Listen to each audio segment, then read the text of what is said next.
Russia ने एक बहुत बड़ा प्रपोजल दिया है। उसने कहा है कि ईरान और अमेरिका के बीच में बातचीत हो सकती है और उसको हम फैसिलिटेट कर सकते हैं। इस खबर का असर ना केवल मिडिल ईस्ट पे बल्कि सारी दुनिया पे पड़ेगा। इसी बीच में हूथी ने अमेरिका का एक MQ-9 रीपर मार गिराया है। इसका क्या मतलब है यह तब समझा जा सकता है जब इसके साथ यह जोड़ा जाए कि अमेरिका ने हूथी को ब्लैकलिस्ट किया है। सबसे बड़ी खबर यह है कि इजिप्ट प्लान लेकर अपना आ गया है। 53 बिलियंस का एक कोष बनाया जाएगा जिससे गजा को फिर रीडेवलप किया जाएगा। इजराइल इससे क्यों नाराज है और हमास इस पर क्यों राजी है, डिटेल में आपको बताऊंगा। और लेबनान के प्रधानमंत्री की सऊदी के क्राउन प्रिंस से मुलाकात हुई है, इसके क्या मतलब है, और इसके अलावा ढेर सारी खबरें लेकर हाजिर हूं।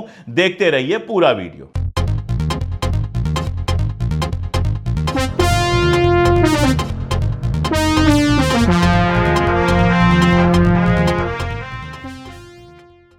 नमस्कार, मैं अशोक कुमार पांडे, स्वागत है आपका TCH पर। हाजिर हूं इजराइल, फलस्तीन, लेबनान, ईरान, मिडिल ईस्ट और इसके बहाने सारी दुनिया की खबरें लेकर।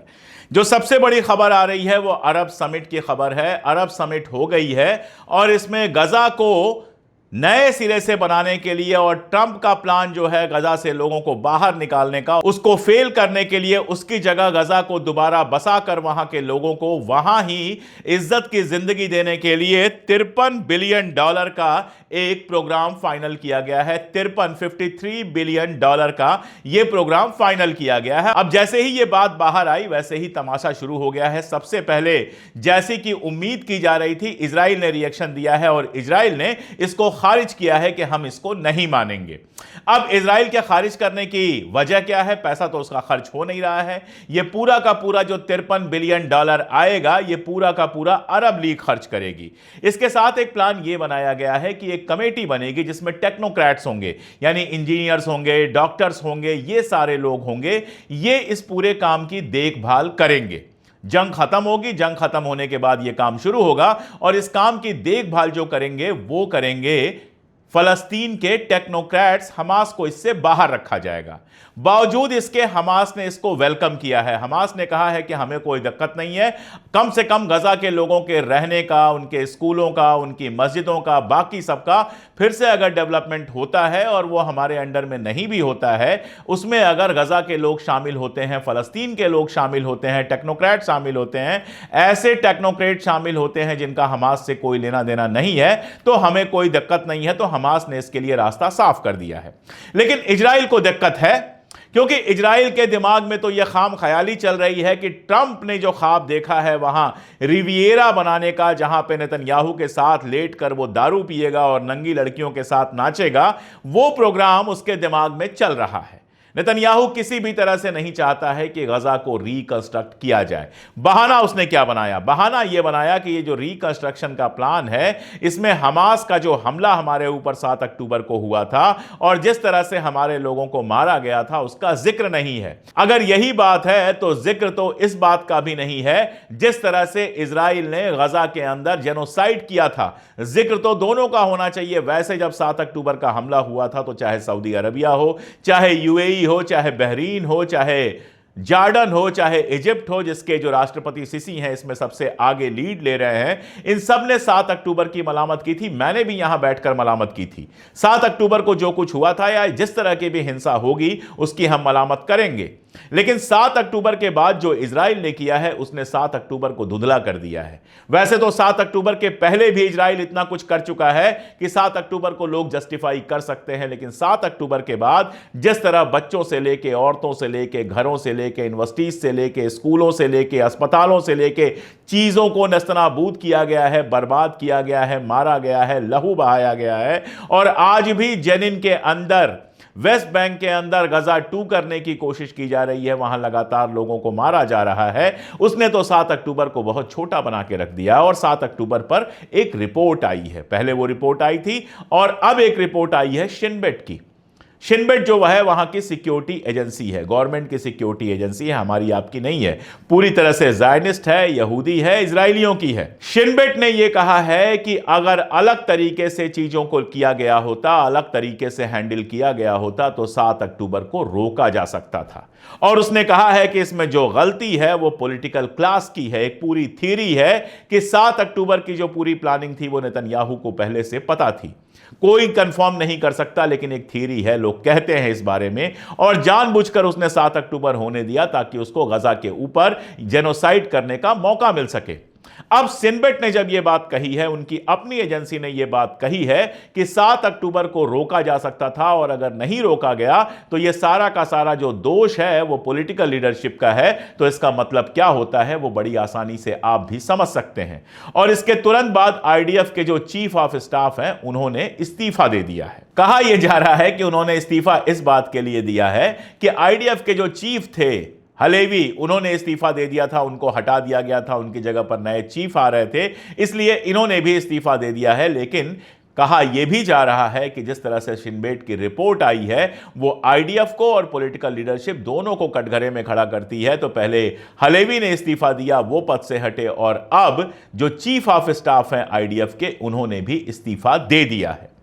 यानी एक बात तो आप यकीन जानिए कि इजराइल के अंदर भी सब ठीक ठाक नहीं चल रहा है। शिनबेट एक ऐसी एजेंसी है जो इजराइल की सिक्योरिटी के लिए जिम्मेदार है। वो एक रिपोर्ट देती है और उस रिपोर्ट में कहती है कि 7 अक्टूबर के लिए हमारी पॉलिटिकल लीडरशिप जिम्मेदार है, इसको रोका जा सकता था। उसके पहले हलेवी बाकायदा इंटरव्यू देते हैं और इंटरव्यू में कहते हैं कि हमने हैनिबल डायरेक्टिव का यूज किया, यानी कि इजराइल के लोगों को ही मारा। आईडीएफ ने, इजराइल के सैनिकों ने इजराइल के ही आम लोगों को मारा। जो वहां पार्टी चल रही थी उसमें जो लोग मारे गए, कहा जा रहा है कि ज्यादातर लोगों को आईडीएफ ने खुद मारा था ताकि वो किडनैप ना हो सकें, क्योंकि उनको मालूम था किडनैप होने के बाद हमास उनका यूज करेगा। फिलहाल जो सीज फायर डील है वो नेतन्याहू के चलते रुकी हुई है, और नेतन्याहू दावे कर रहा है कि हम अगली जंग की तैयारी कर रहे हैं, हम जंग के अगले दौर की तैयारी कर रहे हैं। अब वो अगर जंग के अगले दौर की तैयारी कर रहा है तो जाहिर है कि हमास भी जंग के अगले दौर की तैयारी कर रहा है। हमास ने क्लियरली कहा है कि अगर आपको अगवा किए हुए लोग जिंदा चाहिए तो एक ही तरीका है कि सीज फायर को कंटिन्यू करें। अगर आप सीज फायर को कंटिन्यू नहीं करेंगे तो बहुत सीधे सीधे हमास कह रहा है कि जो लोग हमारे कब्जे में हैं वो मारे जा सकते हैं, वो मर सकते हैं। उन कई के हालात बहुत अच्छे नहीं हैं, और जब जंग जैसे हालात पैदा होंगे तो उनको बचा के रख पाना मुश्किल होगा। और उधर लगातार इजराइल में जो होस्टेजेस की फैमिली हैं वो प्रदर्शन कर रही हैं, दबाव बना रही हैं। नेसेट के जो वहां की संसद है उसके अंदर भी घुस गई थी। तो इजराइल में भी सब कुछ ठीक ठाक नहीं चल रहा है। इसके पहले ट्रंप ने एक घोषणा की कि परसों घोषणा की कि कल की रात मैं कोई बहुत बड़ी बात करने वाला हूं, और ये जो बड़ी बात आई है उसमें बाकी बातों पर तो मैं बात करूंगा, यूक्रेन पे भी बात करूंगा, लेकिन सबसे पहले उसका ये बयान, उसने कहा है कि गजा से हम जो अगवा किए हुए लोग हैं, जो होस्टेजेज हैं, उनको वापस ला रहे हैं। अब इस बयान का मतलब समझिए। देखिए, ट्रंप जितना ब्लंट लगता है ना, उतना ब्लंट नहीं है, अब काफी पॉलिटिकल भी हो चुका है।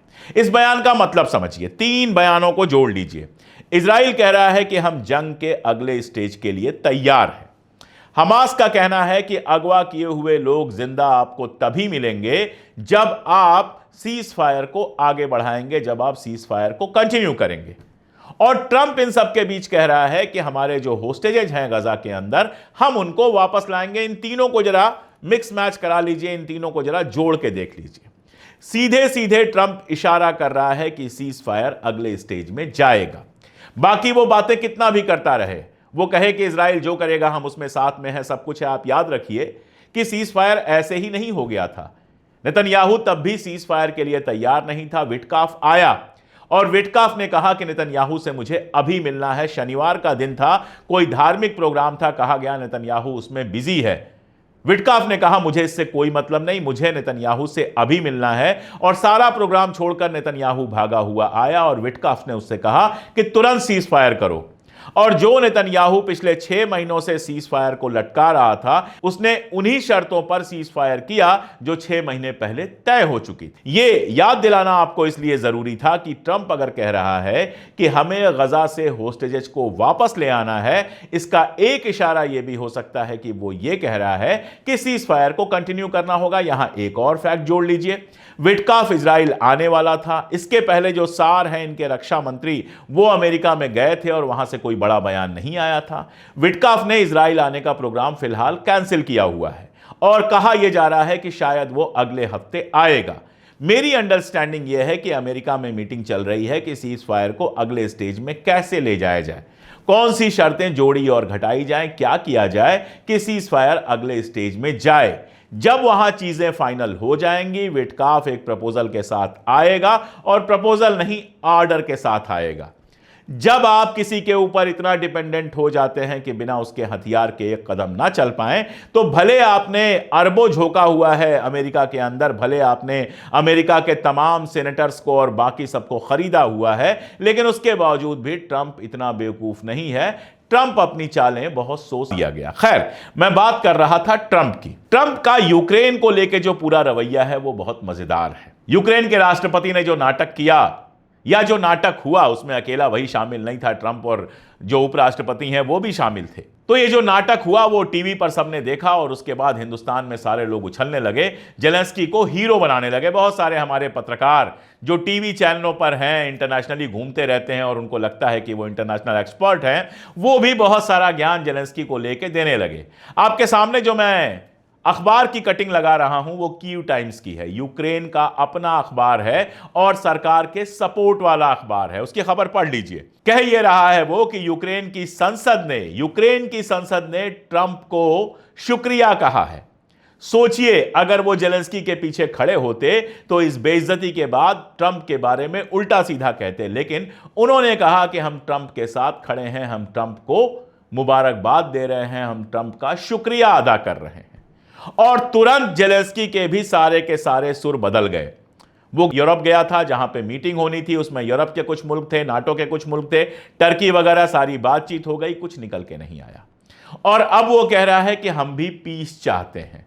और इसी बीच ट्रंप ने सारी की सारी सैन्य सहायता बंद कर दी है। जो मदद वो कर रहा था, जो वो हेल्प कर रहा था यूक्रेन की, वो सारी की सारी बंद कर दी है। अब फ्रांस और इंग्लैंड के बीच यह विवाद चल रहा है कि $350 बिलियन की जो रशियन प्रॉपर्टी उन्होंने जब्त करके रखी है उसका क्या करें।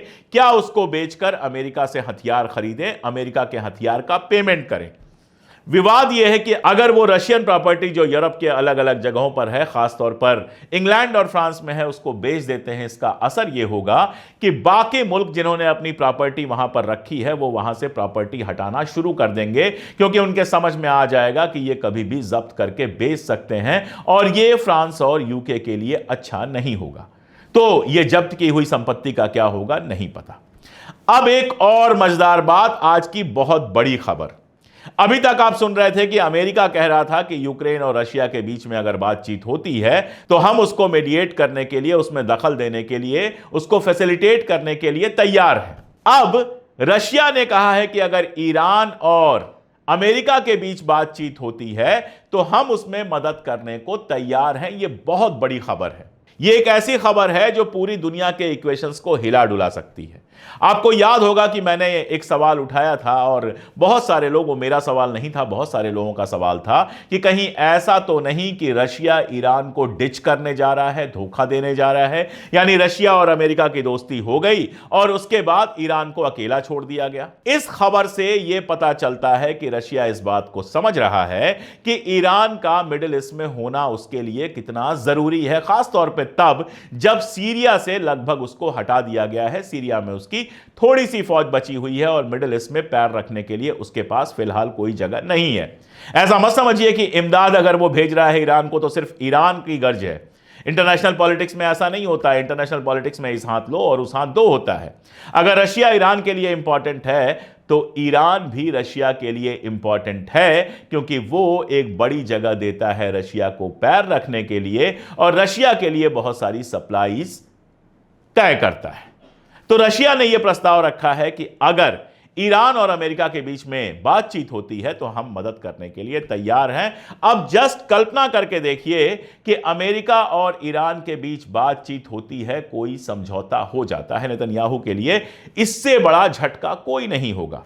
नेतन्याहू जब कह रहा है हम जंग के अगले फेज के लिए तैयार हैं, तो बेसिकली वो तैयारी कर रहा है इस बात के लिए कि ईरान के ऊपर कैसे अटैक किया जा सकता है। और अगर ईरान और यूएस के बीच समझौता हो जाता है तो इजराइल ईरान के ऊपर कभी भी अटैक नहीं करेगा, कर ही नहीं पाएगा, और ईरान एक मजबूत ताकत बन के उभरेगा।